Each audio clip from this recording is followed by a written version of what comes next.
ஒரு சிறிய கிராமத்தில் வயதான பாட்டி ஒருத்தி வாழ்ந்து வந்தாள். அவளுக்கு சொந்தமாக யாரும் இல்லை.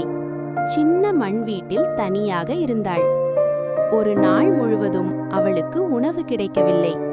காலை முதலே வயிறு பசித்தது. இன்னைக்கு ஒரு கை சோறு கிடைக்குமா என்று மனதில் நினைத்து கொண்டாள். கையில் இருந்த சிறிய பாத்திரத்தை எடுத்துக்கொண்டு வீடு வீடாக மெதுவாக நடந்தாள். ஆனால் பலரும் வேலை பளுவில் இருந்தார்கள்.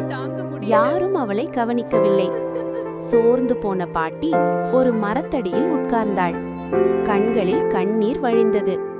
கடவுளே, ஒரு துண்டு அப்பம் போதுமே என்று மனதளவில் வேண்டிக் கொண்டாள். அந்த நேரம் ஒரு சிறிய குழந்தை அவளை பார்த்தது. அது வீட்டுக்குள் ஓடி தன் அம்மாவிடம் சொல்லி ஒரு தட்டில் சூடான சாதமும் கறியும் கொண்டு வந்தது. பாட்டியின் கைகள் நடுங்கின. அவள் அந்த உணவை நன்றியுடன் சாப்பிட்டாள். அந்த நாளில் அந்த குழந்தை ஒரு பெரிய பாடம் கற்றது.